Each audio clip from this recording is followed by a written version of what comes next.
जी नमस्कार, राधे राधे, जय श्री कृष्णा। कैसे हैं आप लोग? उम्मीद है कि सारे लोग अच्छे होंगे। तो स्वागत है मैथ्स बाय जय सर यूट्यूब चैनल पर। मेरा नाम है जय। तो हम बात कर रहे थे कटिंग ऑफ क्यूब्स की। आज बात करने जा रहे हैं घन को काटना, मतलब किस तरीके से काटा जाता है।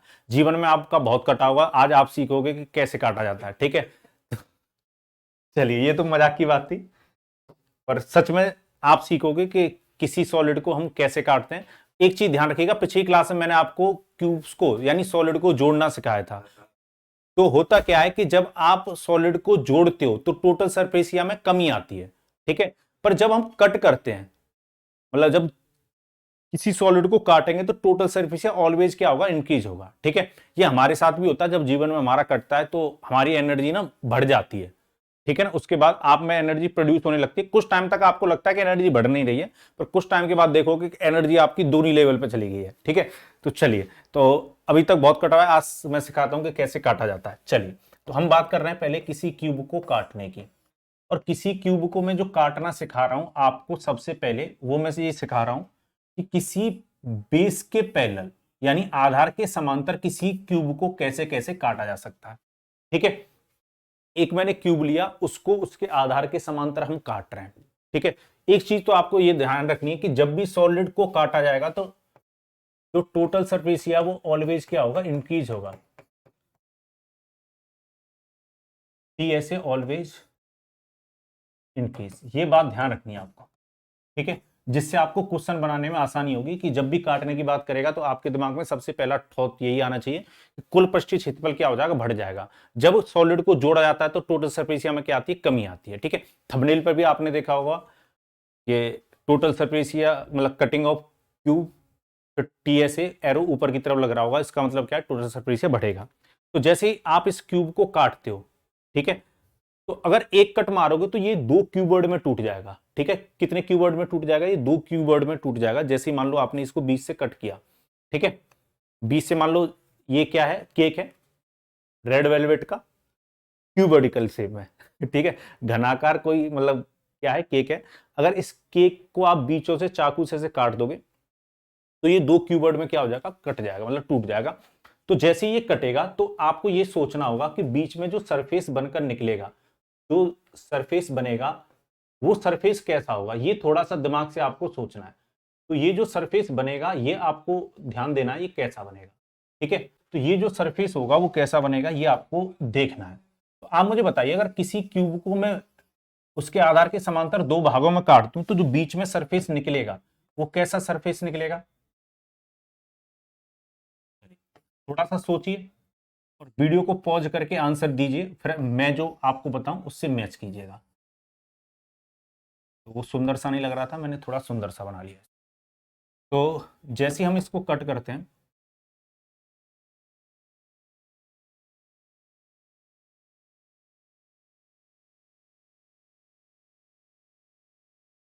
तो ये जो सरफेस है, ये येलो वाला जो सरफेस है, ये स्क्वायरिकल सरफेस होगा, वर्गाकार क्षेत्रफल होगा ये।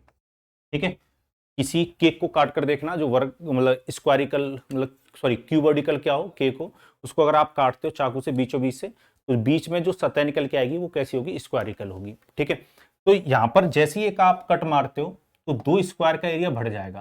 कितने स्क्वायर का एरिया बढ़ जाएगा? दो का। एक स्क्वायर स्क्वायर सरफेस एरिया ऊपर जाएगा और एक स्क्वायर का सरफेस एरिया नीचे आएगा। ठीक है, अगर हम इसकी साइड ए मानकर चलते हैं, ए साइड का अगर ये क्यूब है हमारे पास, ठीक है, तो कुछ बच्चे ये सोचने लगते हैं कि ये साइड कितनी हो जाएगी, ये साइड कितनी हो जाएगी। इस तरीके से नहीं सोचना कि जो नया क्यूबर्ड बन रहा होगा उसकी साइड कितनी निकल के आएगी। हमें ये सोचना ही नहीं है कि ये सॉलिड कटने के बाद कैसा बनेगा, बस हमें ये सोचना है कि जैसे ही हम इस सॉलिड को काटेंगे तो जो सरफेस एरिया निकल के आएगा वो कैसा निकल के आएगा। जो सरफेस एरिया निकल के आएगा वो स्क्वायरिकल होगा। एक स्क्वायर का एरिया ऊपर बढ़ेगा यानी ए स्क्वायर, एक का ऊपर बढ़ जाएगा ए स्क्वायर। तो जो टोटल सरफेस एरिया में बढ़ोतरी होगी यानी जो टोटल सरफेस एरिया इंक्रीज होगा वो कितना होगा? ये बात आपको समझनी है। तो आप कहोगे एक का ऊपर एक का नीचे यानी टू ए स्क्वायर एरिया बढ़ जाएगा। टू ए स्क्वायर क्या हो जाएगा? एरिया बढ़ जाएगा। अगर आप चाहो तो मैं इस क्यूब को अलग अलग करके आपको दिखा सकता हूं। जैसे अगर ये जो क्यूब है, कटने के बाद दो क्यूबर्ड में टूटता है। ठीक है, दो टुकड़े हो जाते हैं। समझ पा रहे हो बात की गहराई को? तो दो टुकड़े कर देते हैं इसके। हम्म आप बताओ, आपके जीवन में दो टुकड़े हुए हैं कि आपने दो टुकड़े किए हैं किसी के? देखो, मेरी मजाक करने की आदत है तो मैं मजाक करता रहूंगा क्लास में, ठीक है? कुछ आप में से ऐसे होंगे जिसने दो टुकड़े किए होंगे, और कुछ आप में से ऐसे होंगे जिनके दो टुकड़े जीवन में हुए होंगे, ठीक है? और मैं बताऊंगा आप दो टुकड़ों से भी ज्यादा टुकड़े कर सकते हो। कैसे करोगे वो समझिए। तो यहां पर जो सरफेस निकल के आएगा, दो स्क्वायर का सरफेस निकल के आएगा। मैंने अब इसको अलग अलग कर दिया, ये दो क्यूबर्ड बन जाते हैं, इससे कट कर ही ये बन रहा है, ठीक है? जैसे आपने कट मारा तो ये जो दो स्क्वायर का एरिया निकल के आता, ए स्क्वायर, एक इसका, इसका भी ए स्क्वायर, ठीक है? उम्मीद है ये बात अब आपको अच्छी तरीके से क्लियर होगी। तो जो सरफेस एरिया बढ़ता है वो येलो वाला बढ़ता है, एक ऊपर की तरफ एक नीचे की तरफ। अब बात आती है कि जो total surface of each part होगा, प्रत्येक भाग का जो सरफेस निकल, टोटल सरफेस होगा प्रत्येक भाग का, ठीक है? इसको समझना है, पीएसए ऑफ ईच पार्ट, ये भी आपको निकालना आना चाहिए, ठीक है? चलिए, तो total surface of each part कभी भी आप निकालना चाहते हो किसी भी सॉलिड का, तो एक चीज आपको ध्यान रखनी है, जब भी आपसे total surface of each part पूछा जाए किसी सॉलिड को कट करने के बाद, ठीक है? इक्वल पार्ट की बात कर रहा हूं मैं। जब किसी सॉलिड को इक्वल पार्ट में कट किया जाए और total surface of each part की बात हो, जब भी आपको प्रत्येक भाग का कुल पृष्ठीय क्षेत्रफल निकालना हो तो कैसे निकालोगे? Total surface area low original, total surface area या original total surface area. Original total surface area से हमारा क्या मतलब है?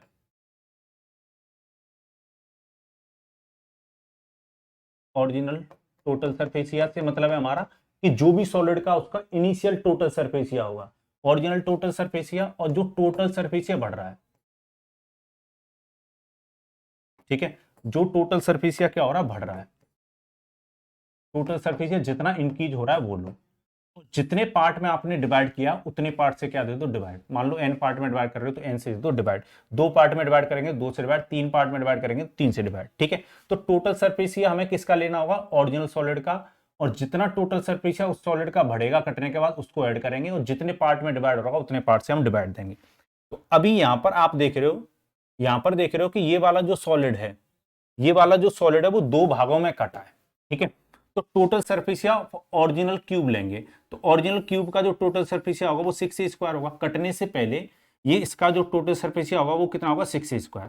और कितने सरफेस का एरिया बढ़ रहा है? दो का, तो 2a² सरफेस एरिया बढ़ता। तो मैंने ओरिजिनल टोटल सरफेस क्यूब और टोटल सरफेस इनकी जो हुआ है वो वाला पार्ट लिया, और कितने भाग में डिवाइड दोगे आप इसमें? दो से, क्योंकि दो भागों में बढ़ जाएगा। तो 6 और 2 कितना? 8, 8 में दो से डिवाइड दोगे 4a²। ये ईच पार्ट का आता है, यानी ये पहले भाग का भी 4a² होता है टोटल सरफेस, इसका भी 4a² होता। मैं एक चीज बता दूं, ध्यान रखिएगा, 6a² मत सोचना, क्योंकि कटने के बाद ये क्या बन गया? क्यूबर्ड, घनाभ बन गया। और घनाभ, प्रत्येक घनाभ का जो टोटल सरफेस आता वो 4a² आता। उम्मीद है ये बात आपको समझ में आई होगी। चलिए आगे बढ़ते हैं। अभी तो हमने एक भाग में काटा इसको, अगर मैं इसको ज्यादा भाग में काट देता, मान लो तीन भाग में काट देता,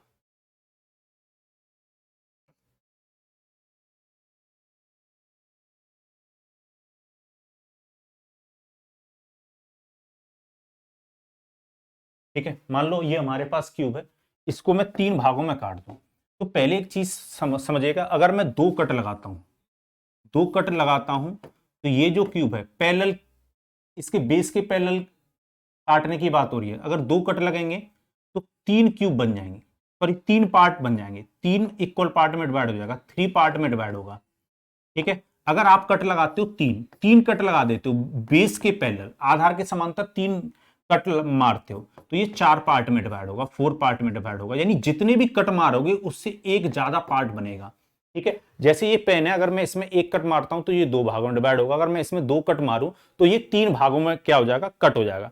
अगर मैं इसमें चार कट मारूं तो ये पांच पार्ट में डिवाइड हो जाएगा, अगर इसमें छह कट मारूं तो सात पार्ट में डिवाइड हो जाएगा। तो अगर मुझे इसको क्यूब को तीन इक्वल पार्ट में डिवाइड करना है इसके आधार के समांतर, तो मुझे दो कट मारने पड़ेंगे। कितने कट मारने पड़ेंगे? दो।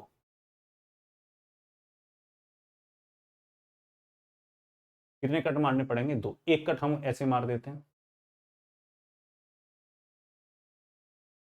एक कट मार दिया हमने ऐसे, ठीक है? एक कट हमने मान लिया ऊपर, इक्वल डिस्टेंस में मानने पड़ेंगे ये, ठीक है।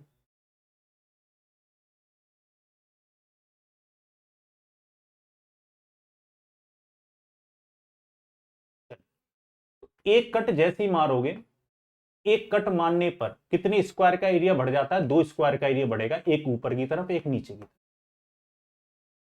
ठीक है।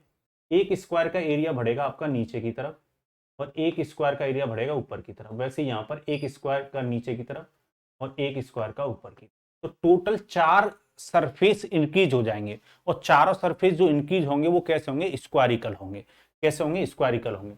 तो जो टोटल सरफेस या बढ़ेगा, मतलब जो इंक्रीज होने जा रहा है टोटल सरफेस एरिया, वो 4 सरफेस का, और एक सरफेस का एरिया होगा ए स्क्वायर, क्योंकि यहाँ पर स्क्वायर ही बनेंगे। तो 4a square total surface area क्या हो जाएगा? बढ़ जाएगा, ठीक है। अगर इसकी साइड कितनी ए है, ठीक है। हेडिंग अगर लगाकर लिखना चाहते हो, when a cube cut in 3 equal part parallel to base, अगर किसी घन को 3 बराबर भागों उसके आधार के समांतर 2 कट लगाकर काट दिया जाए, तो जो टोटल सरफेस एरिया बढ़ेगा वो 4a स्क्वायर बढ़ेगा। अगर आपको total surface area of each part निकालना है, यानी पहला पार्ट ये एक बीच में चल रहा है पार्ट और एक तीसरा पार्ट नीचे है, ठीक है। मैं प्रत्येक पार्ट की बात कर रहा हूं, कोई भी पार्ट उठा लो एक। तो total surface of each part अगर निकालना है, total surface of each part जब भी आपको निकालना है, तो मैं आपको बता चुका हूं तरीका। क्या तरीका है? कि ओरिजिनल क्यूब का टोटल सरफेस लो, कटने से पहले जो सरफेस एरिया हो उसको लो, और जितना एरिया बढ़ रहा हो 4a स्क्वायर एरिया बढ़ जाएगा, 4 सरफेस का एरिया बढ़ेगा उसको लो। तो जितना टोटल सरफेस आपको पास इकट्ठा हो जाए उसको, कितने पार्ट बन रहे हैं? 3, उतने पार्ट में डिवाइड कर दो, ठीक है। क्योंकि जो ओरिजिनल टोटल सरफेस एरिया होगा वो भी 3 भाग में डिवाइड होगा, और जितना एरिया बढ़ रहा है वो भी 3 भाग में डिवाइड होगा, ठीक है। सारे हिस्सों पर बराबर बराबर एरिया जाएगा। तो जो ओरिजिनल क्यूब का था वो सरफेस एरिया लिया, जितना इंक्रीज हो रहा है उस क्यूब में एरिया वो भी लिया, दोनों को जोड़ा, 3 पार्ट में हमने इसको इक्वली डिवाइड कर दिया। तो ये जो सरफेस एरिया बनेगा इसका, ये वो बनता 10/3a स्क्वायर। प्रत्येक भाग का ये होता है, मैं प्रत्येक भाग की बात कर रहा हूं, तीनों का मिलाकर निकालना है तो 3 से हम क्या कर देंगे इसमें? मल्टीप्लाई। उम्मीद है ये बात आपको समझ में आई होगी, ठीक है।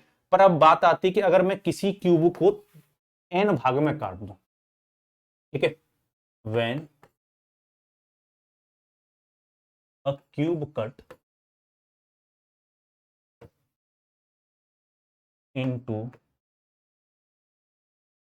n equal part, n equal parts में किसी क्यूब को कट कर दिया जाए,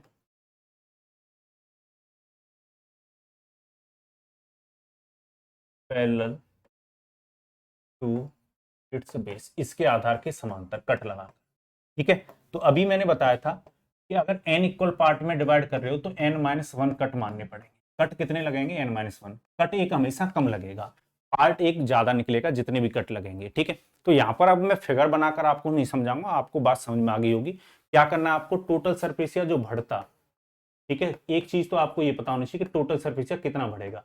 एरो में अगर ऊपर की तरफ लगा रहा हूं, ये इंक्रीज का साइन है, टी ऐसे जितना बढ़ता वो हमें देखना है।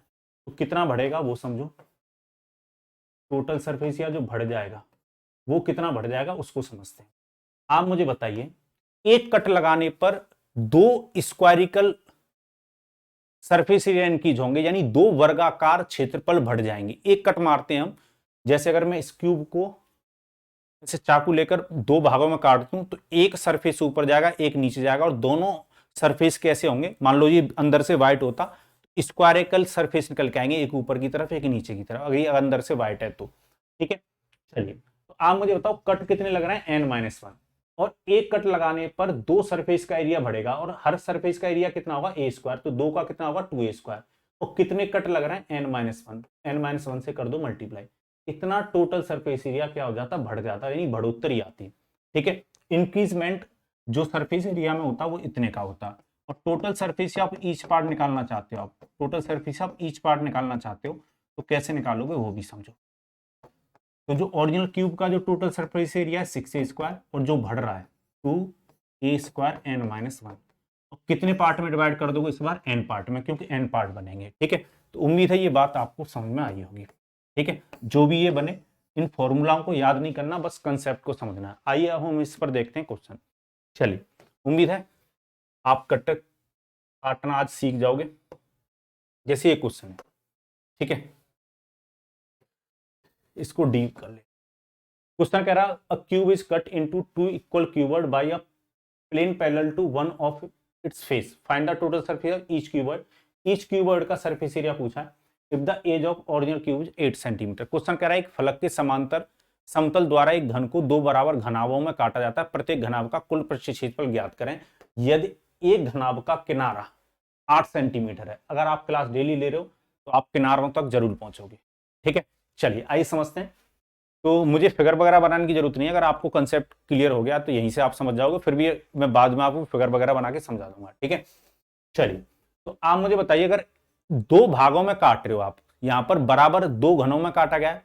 ठीक है, एक फलक के समांतर समतल द्वारा एक घन को दो बराबर भागों में, ठीक है, दो बराबर घनाभों में काटा गया है, तो इसका मतलब यह कि एक कट लगाया गया होगा। ठीक है, तो total surface of each part हमें निकालना है। Total surface of each part निकाल देते हैं। तो टोटल सरफेस हमें ओरिजिनल क्यूब का लेना होगा, वो कितना होगा 6a²। आप मुझे बताओ, दो बराबर घनाभ बनाए गए हैं, तो इसका मतलब है कट एक लगा होगा। एक कट लगने पर कितने सरफेस का एरिया इंक्रीज होता है बोलो? आप कहोगे दो सरफेस का एरिया बढ़ जाएगा, यानी 2a²। दो स्क्वायरिकल सरफेस एरिया बढ़ते 2a²। और कितने घनाभ बने कटने के बाद? दो, तो दो भागों में बांट दो इसको, दो से डिवाइड। मैं शायद अभी a मानकर चल रहा हूं, तो 6 और 2 कितना होता है 8, 2 से डिवाइड लगेगा, यानी 4a²। अब a का मान आपको दे रखा है क्वेश्चन ने कितना 8, तो 4 इंटू 8 का स्क्वायर, यानी 64 इंटू 4 या 4 इंटू 64। चलो मल्टीप्लाई कर लो, यूनिट डिजिट पर कितना आना चाहिए? सॉरी, 4 चक्कू 16। ऑप्शन ए की दिखाई दे रहा है, जिसके पीछे 6 आ रहा है। 26 तो मुझे मुश्किल लग रहा है, क्योंकि मल्टीप्लाई होने पर इतना नहीं आएगा, तो ऑप्शन की तरफ भी ध्यान रखना है। तो आंसर ये हो जाएगा, फिर भी मल्टीप्लाई करना चाहते हो, 16 कैरी 1, 24 और 1 कितना 25, 256 सेंटीमीटर स्क्वायर सरफेस एरिया प्रत्येक पार्ट का होता। ठीक है, जो दोनों क्यूबर्ड बनते उनका जो टोटल सरफेस एरिया होता 256 सेंटीमीटर स्क्वायर। ठीक है, उम्मीद है ये बात आपको समझ में आई होगी। फिर भी मैं ये थोड़ा सा बता देता हूं आपको कि मान लो ये क्यूब है,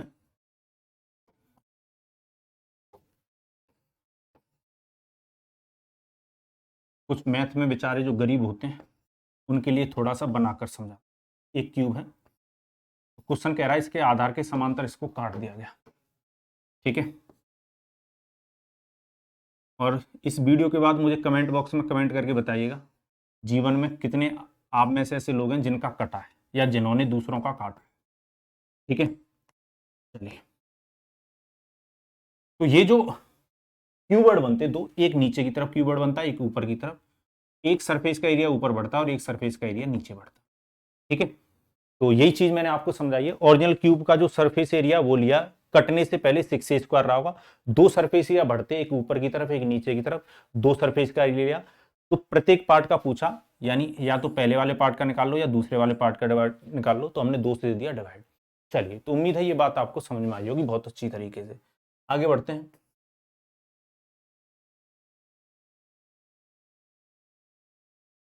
यहां पर क्वेश्चन क्या कह रहा है? क्वेश्चन कह रहा है cube is cut into 3 equal cuboid by 2 cut a plane parallel to one of the faces, find the total surface of each cuboid if the edge of original cube is 6 centimetre. एक घन को 3 समान घनों में काटा जाता है, जिसमें से एक फलक के समांतर तल को दो कटाव द्वारा प्रत्येक घनाभ का टोटल सरफेस या और मूल घन का अगर किनारा 6 सेंटीमीटर है। ये आपके लिए होमवर्क है, कमेंट बॉक्स में कमेंट करके आंसर दीजिएगा क्या आएगा।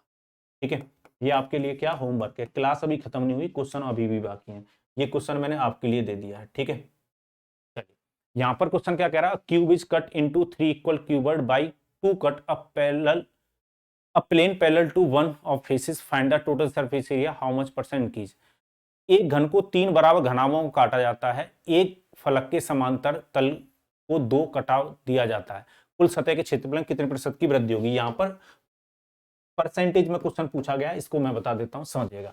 तो टोटल सरफेस एरिया जो बढ़ेगा, ये तो बात क्लियर है कट करने पर उसको किस में पूछ रहा है? परसेंटेज में।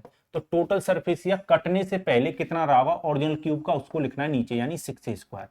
आप मुझे बताओ कितने कट मारे गए? 2 कट मारे गए, और 2 कट मारते ही 4 सरफेस क्या हो जाते? बढ़ जाते। एक कट पर कितना सरफेस बढ़ता है? 2, तो 2 कट पर कितना बढ़ेंगे? 4, तो 4a², इतना ही सरफेस एरिया बढ़ता।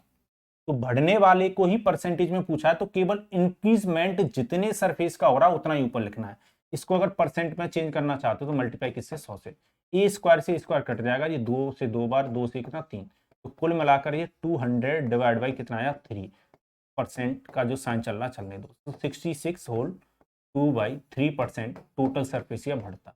उम्मीद है आपको ये बात समझ में आई होगी, और वहां पर एग्जाम में इतना टाइम भी नहीं रहता कि आप फिगर बना कर देखो, ठीक है।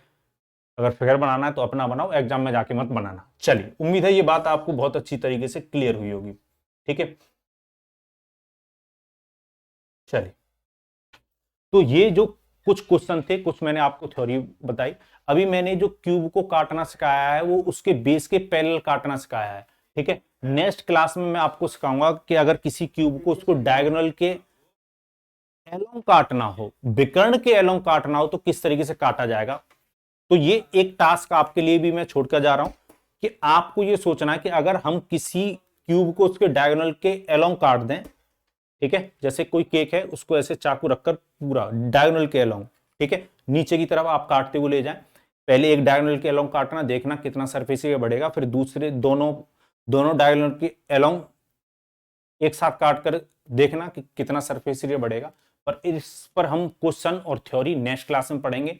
इसके बाद हमारा क्यूब क्या हो जाएगा, फिनिश हो जाएगा। फिर मैं आपके लिए क्या स्टार्ट करूंगा, क्यूब के बाद क्यूबर्ड, क्यूबर्ड के बाद क्या स्टार्ट करेंगे, सिलेंडर। इस तरीके से पूरा मेंसुरेशन हम बहुत अच्छी तरीके से पढ़ेंगे। उम्मीद है आज की क्लास आपको पसंद आई होगी और आपने काटना भी सीखा होगा, ठीक है। चलो, सारी बात मजाक की थी, उनको ज्यादा सीरियस मत लेना, पढ़ाई को सीरियस लेना है। चलिए, तो इसी के साथ मुझे दीजिए अनुमति, हंसते रहिए, मुस्कुराते रहिए और चैनल को सब्सक्राइब जरूर कीजिएगा। जय भारत।